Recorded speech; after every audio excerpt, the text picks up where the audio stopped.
ઓમ નમઃ શિવાય. અધ્યાય 27. દ્વિજેશ્વર અવતાર. નંદીશ્વર બોલ્યા કે હે તાત, પરમાત્મા શિવનો હવે દ્વિજેશ્વર અવતાર સાંભળો, જે સજ્જનોને સુખદાયક અને પરમ કલ્યાણકારી છે. હે પુત્ર, પહેલા જે ભદ્રાયુ રાજાનું વર્ણન કરવામાં આવ્યું છે અને જેના ઉપર ઋષભ રૂપ ભગવાન શંકરે કૃપા કરી હતી, એના ધર્મની પરીક્ષા લેવાને માટે શિવજી દ્વિજેશ્વર અવતાર ધારણ કર્યો હતો. તે કથા હું કહું છું, ધ્યાન આપીને તે સાંભળો. ઋષભના પ્રભાવથી પ્રભુએ શત્રુઓને યુદ્ધમાં જીત્યા અને સિંહાસનને પ્રાપ્ત કરીને ભદ્રાયુને ઉત્પન્ન કર્યો. સમય આવતા સંદ્રાગદની પુત્રી સીમંતિનીને પોતાની પત્ની બનાવી. એક સમયે તે વસંત ઋતુના સમયે સઘન વનમાં વિહાર કરવાને માટે ગયો, ત્યારે પાર્વતી સહિત ભગવાન શંકર એના ધર્મની દ્રઢતાની પરીક્ષા કરવાને માટે ત્યાં જઈને વિહાર કરવા લાગ્યા. પાર્વતી શિવજી વનમાં જઈને બ્રાહ્મણ દંપતી બની ગયા તથા એક માયામય સિંહ પ્રગટ કરીને એના ભયથી સ્વયં ભયભીત બની ભદ્રાયુની પાસે ભાગીને ગયા અને કહેવા લાગ્યા કે આ સિંહથી અમારું રક્ષણ કરો. આ સાંભળતા જ એ રાજાએ ધનુષ્ય ઉપાડ્યું. તે સિંહને મારવાની ઈચ્છા કરી. ત્યાં જ તે માયામય સિંહે બ્રાહ્મણ પત્નીને પકડી અને તે સ્ત્રી હે નાથ, હે કાંત, હે શંભુ, હે જગદગુરુ કહેતી જ રહી, જ્યાં સુધીમાં રાજાએ સિંહ ઉપર તીક્ષ્ણ બાણોનો પ્રહાર કર્યો, પરંતુ એનાથી કાંઈ પણ દુઃખ એને ન થયું. તે તો સ્વયં ચંદતાપૂર્વક તે સ્ત્રીને લઈને ભાગ્યો. બ્રાહ્મણ પોતાની સ્ત્રીના સિંહ દ્વારા થયેલા અપહરણને જાણીને રડવા લાગ્યો. માયાને કારણે ઘણા સમય સુધી તે બ્રાહ્મણ રડતો રહ્યો. પછી રાજા ભદ્રાયુને કહેવા લાગ્યો, હે રાજા, તમારા મોટા મોટા આયુધો ક્યાં છે? તમારા પરાક્રમનું શું ફળ છે? શું તમે જંગલી જાનવરોનું ઘાતનું નિવારણ કરવાને માટે પણ સમર્થ નથી? દુઃખીનું રક્ષણ કરવું તે ક્ષત્રિયોનો ધર્મ છે. ત્યારે કુલોચિત ધર્મ જ નાશ પામ્યો તો જીવતા કરવાથી શું પ્રયોજન? ધર્માત્મા રાજા લોકોની શરણાગતોને પોતાના પ્રાણથી કે ધનથી પણ રક્ષા કરતા હોય છે. એના વિના તે મૃતકના સમાન છે. જે દુઃખીનું રક્ષણ કરી શકતો નથી તે જીવતા જ મરેલો છે. જે કોઈ ગૃહસ્થાશ્રમથી દાન આપતો નથી તો ગૃહસ્થાશ્રમમાં એને ભિક્ષુક કહેવું જ શ્રેષ્ઠ છે. કૃશ, અનાથ અને દીનની રક્ષા ન થાય તો બુદ્ધિમાન પુરુષોએ વિષ ખાઈ લેવું અથવા અગ્નિને પ્રવેશ કરવો ઉત્તમ છે. ત્યારે આ પ્રમાણે એ બ્રાહ્મણ દ્વારા પોતાની સત્યની નિંદા સાંભળીને રાજા શોકાકુલ થયો. પોતાના દુર્ભાગ્ય માટે પશ્ચાતાપ કરવા લાગ્યો. એણે કહ્યું, આજે પ્રારબ્ધ વશાત મારું પૌરુષ નાશ પામ્યું છે. આજે મને ઘોર પાપ લાગ્યું છે. હા, આજે મારો કુલોચિત ધર્મ નાશ પામ્યો. હવે હું આ મૃત સ્ત્રીવાળા શોકાકુલ બ્રાહ્મણને માટે પોતાના પ્રિય પ્રાણોનો ત્યાગ કરીને પણ એને શોક રહિત કરીશ. રાજા ભદ્રાયુ મનમાં આ પ્રમાણેનો નિશ્ચય કરી બ્રાહ્મણના ચરણોમાં ઝૂકી પડ્યો. રાજા કહેવા લાગ્યો, હું પોતાની રાણી સહિત મારું સર્વ રાજપાઠ આપના ચરણોમાં ન્યોચાવર કરું છું તથા આના સિવાય પણ આપની જે કોઈ ઈચ્છા હોય તે કહી સંભળાવો. બ્રાહ્મણે કેટલી વાતો કહીને રાજાને આ પ્રમાણે કહ્યું કે મારે સ્ત્રી નથી, તમે તમારી મુખ્ય સ્ત્રી મને આપો. રાજાએ કહ્યું, હું બીજું તો બધું જ આપી શકું છું, પરંતુ સ્ત્રી ન આપી શકું. વળી પરસ્ત્રી સેવન તો ઘોર પાપ છે. અન્ય પાપ તો પ્રાયશ્ચિત કરવાથી નાશ પામે, પરંતુ પરસ્ત્રી ભોગનું પાપ તો કદાપી દૂર ન થઈ શકે. એને માટે તો કોઈ પ્રાયશ્ચિત નથી. બ્રાહ્મણે કહ્યું, હું મારા તપ વડે બ્રહ્મહત્યા તથા મદિરાના સેવનરૂપ ઘોર પાપ પણ શાંત કરી શકું છું. પછી પર સ્ત્રી ઉપર ઉપભોગ તો શું? તેથી તમે પોતાની સ્ત્રી મને આપી દો. એના સિવાય હું કંઈ પણ ઈચ્છતો નથી. જો તમે ભયભીતોની રક્ષા નહીં કરો તો અવશ્ય નરકમાં જશો. નંદીશ્વર બોલ્યા. બ્રાહ્મણની વાતથી રાજા ચિંતિત થયો. એણે વિચારતા નિશ્ચય કર્યો કે દીનોની રક્ષા ન કરવી તે મોટું પાપ છે.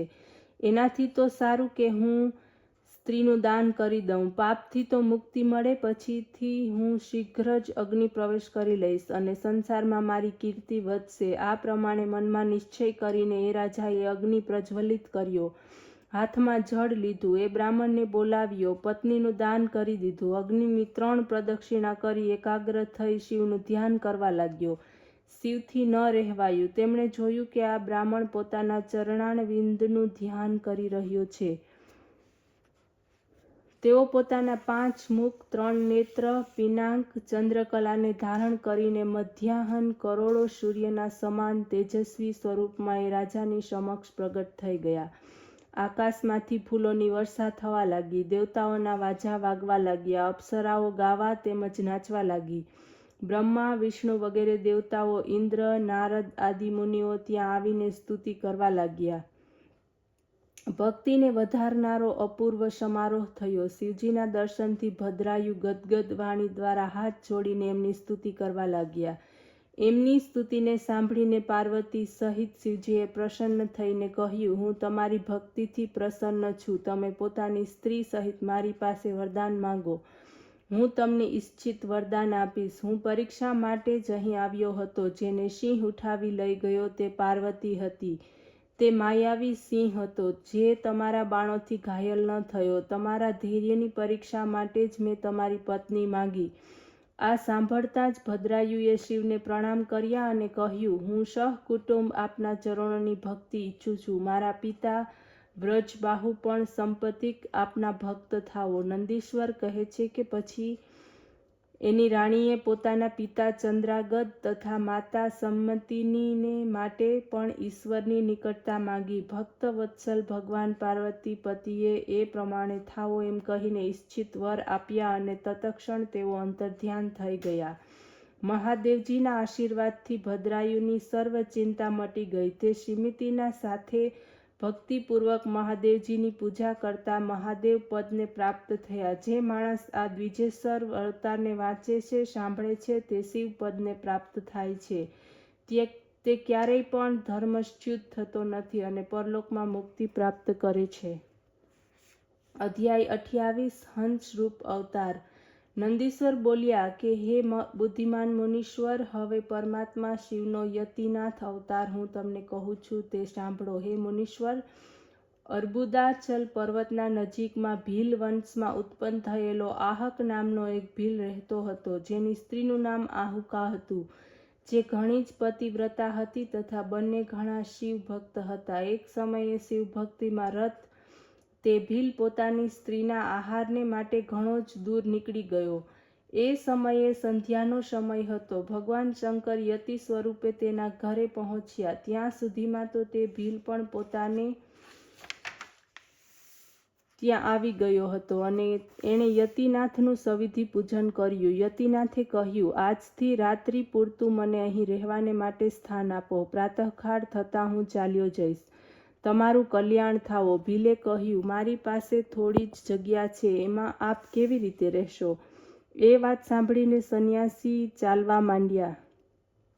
ત્યારે ભીલ સ્ત્રીએ મનમાં વિચાર કરીને કહ્યું કે આ અતિથિ છે, એમને વિમુખ ન કરો. ગૃહસ્થાશ્રમનો વિચાર કરો, અન્યથા ધર્મનો ક્ષય થાય છે. આપ સંન્યાસી સહિત ઘરમાં રહો અને હું બાણો સહિત ઘરની બહાર રહીશ. પોતાની સ્ત્રીની આ ધર્મમય વાણીને સાંભળીને ભીલે મનમાં વિચાર કર્યો અને કહ્યું, નહીં, હું જ ઘરની બહાર રહીશ. અતિથિ સહિત તું ઘરની અંદર રહી રાત્રિ પસાર કર. આમ તે ભીલ ઘરની બહાર રહ્યો અને અતિથિ સંન્યાસી તથા ભીલની સ્ત્રી ઘરની અંદર રહ્યા. આ બાજુ રાત્રિના સમયમાં ઘરની બહાર રહેલા ભીલને હિંસક તથા ક્રૂર પશુઓએ પીડા કરી ભક્ષણ કરી ગયા. પ્રાતઃકાળે સંન્યાસી ઘરની બહાર આવ્યા.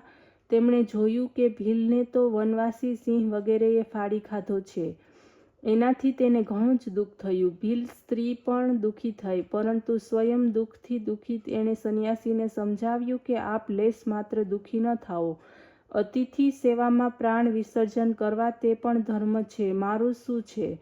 હું તો અગ્નિ પ્રવેશ કરીને તેની સાથે સતી થઈ જઈશ. આ સ્ત્રીનો સનાતન ધર્મ છે. નિર્ધારિત સ્થળે ચિતાએ સીતાને ગોઠવીને તેના ઉપર તે બેસી ગઈ. એ જ સમયે શિવજી પ્રકટ થઈને એને ધન્ય ધન્ય કહ્યું અને વરદાન આપીને બીજા જન્મમાં પોતાના જ રૂપવાળો સંન્યાસી અને સ્વયં હંસ રૂપનો સંયોગ બનાવી દીધો.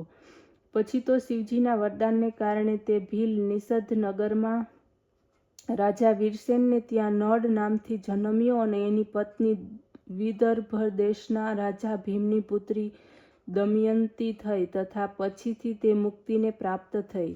આ પ્રમાણે કહીને શિવ લિંગ રૂપથી ત્યાં અભલેશ્વર નામથી પ્રસિદ્ધ થયા.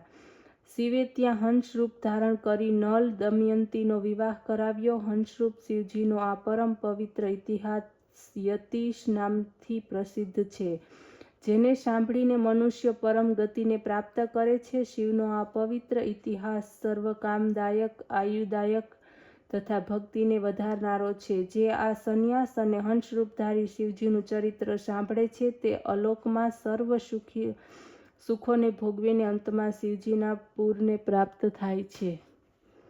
અધ્યાય 29 કૃષ્ણ દર્શન અવતાર. નંદીશ્વર બોલ્યા કે હે સનતકુમાર, હવે રાજા નભગનું જ્ઞાનદાયક અને કૃષ્ણ દર્શન અવતાર નામક શિવનો પરમ અવતાર સાંભળો. ઈક્ષ્વાકુ વંશમાં શ્રાદ્ધદેવની 9મી પેઢીના રાજા નભગનો જન્મ થયો, જેના પુત્ર નાભાગ થયા. એના અંબરીશ થયા, જે વિષ્ણુભક્ત હતા. હું અંબરીશના પિતામહ નભગનું ચરિત્ર તમને સંભળાવું છું, જેને સ્વયં શંકરજીએ જ્ઞાન આપ્યું હતું.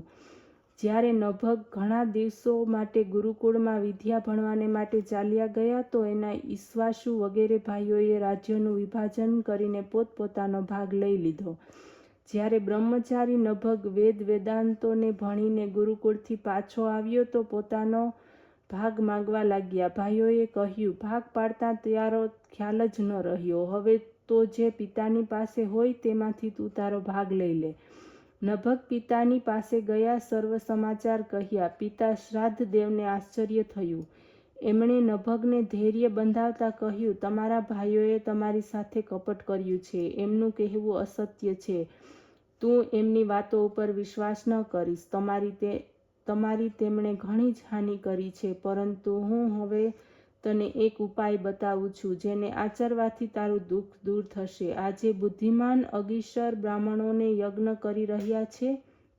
પ્રત્યેક 6ઠા દિવસે મોહમાં પડવાને કારણે તેમને યજ્ઞ ક્રિયાઓ પૂર્ણ થતી નથી. તમે વિદ્વાન છો, ત્યાં જઈને તમે એમને ઉપદેશ આપો. વૈશ્વદેવ સૂત્રોને ભણીને તમે એમનો યજ્ઞ પૂર્ણ કરાવો. યજ્ઞ પૂર્ણ થતાં જ બ્રાહ્મણોને સ્વર્ગની પ્રાપ્તિ થશે. તેઓ પ્રસન્ન ચિત્તે થઈ તમને બચેલું ધન આપશે અને પરિણામે તમે હંમેશને માટે ધનથી સંતુષ્ટ થશો.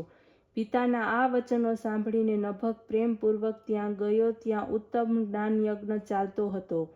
એમાં પહોંચીને બુદ્ધિમાન મનુપુત્રે 2 વૈશ્વદેવ સૂત્રોનું સ્પષ્ટ ઉચ્ચારણ કર્યું. યજ્ઞ કર્મ સમાપ્ત થતાં તે અગિરસ બ્રાહ્મણે પોતાના યજ્ઞનું અવિષ્ઠક ધન નભગને આપીને સ્વર્ગને પ્રાપ્ત થયા. પરંતુ એ જ સમયે શિવ કૃષ્ણ દર્શન રૂપમાં પ્રગટ થઈને બોલ્યા, હે નભગ્ન, યજ્ઞનું અવિષ્ઠ્ય ધન એ તો મારો ભાગ છે. એને તું કેવી રીતે લઈ શકે? તને કોણે મોકલ્યો? આ બધું સાચે સાચું મને કહો. નભગને ઉત્તર વાળ્યું, આ ધન મારું ઋષિઓએ મને આપ્યું છે. આ મારું ધન છે. આપ કોણ છો મને રોકનાર?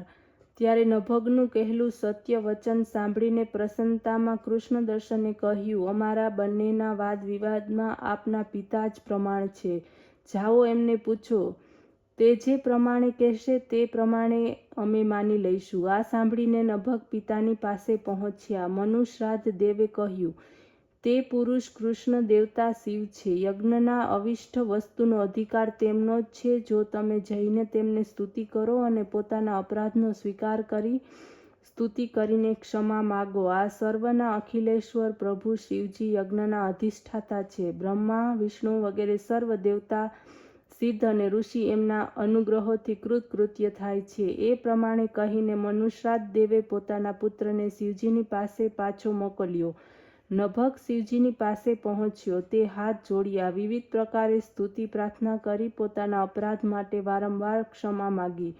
આ સમયે બ્રહ્મા, વિષ્ણુ, ઇન્દ્ર વગેરે સર્વ દેવતા તથા સિદ્ધ અને મુનિજનો પણ ત્યાં આવ્યા. સર્વોએ હાથ જોડીને પૃથક પૃથક તેમની સ્તુતિ કરી. ત્યારે શિવરૂપ કૃષ્ણ દર્શને પ્રસન્ન થઈને નભગને કહ્યું, તમારા પિતાએ જે કંઈ કહ્યું છે તે સર્વ સત્ય છે. તમે પણ સાધુ છો, એમાં સંદેહ નથી. હું તમારા વ્રતથી પ્રસન્ન છું. હું તમને કૃપા કરીને આ સનાતન બ્રહ્મ જ્ઞાન આપું છું કે જે તમે શીઘ્ર જ મહાજ્ઞાની થઈને સર્વ વસ્તુઓને ગ્રહણ કરો. તમે વિકાર રહિત છો, સર્વ સુખોને ભોગવો અને મારી કૃપા સહિત આ બ્રાહ્મણોની સાથે સદગતિને પ્રાપ્ત થાઓ. આમ કહીને સત્યવ્રતીઓ પર દયા કરનાર ભગવાન શંકર જોત જોતામાં અંતર્ધ્યાન થઈ ગયા. બ્રહ્મા, વિષ્ણુ તથા ઇન્દ્રાદિક સર્વ દેવતા એમને નમસ્કાર કરીને આનંદપૂર્વક પોતાના ધામ ચાલ્યા. શ્રાદ્ધદેવ પણ પોતાના સ્થાને ગયા. પછી અનેક સુખોને ભોગવતા અંતમાં શિવલોકને ચાલ્યા ગયા. આ પ્રમાણે કૃષ્ણ દર્શન નામક નભગનો આનંદદાયક શંકરાવતાર મેં તમને કહી સંભળાવ્યો, જેના દ્વારા સર્વ પાપોનો નાશ થાય છે. સજ્જનોને ભોગની પ્રાપ્તિ, મોક્ષની પ્રાપ્તિ તથા વાંચનારને, સાંભળનારને સર્વ કામોની પ્રાપ્તિ થાય છે.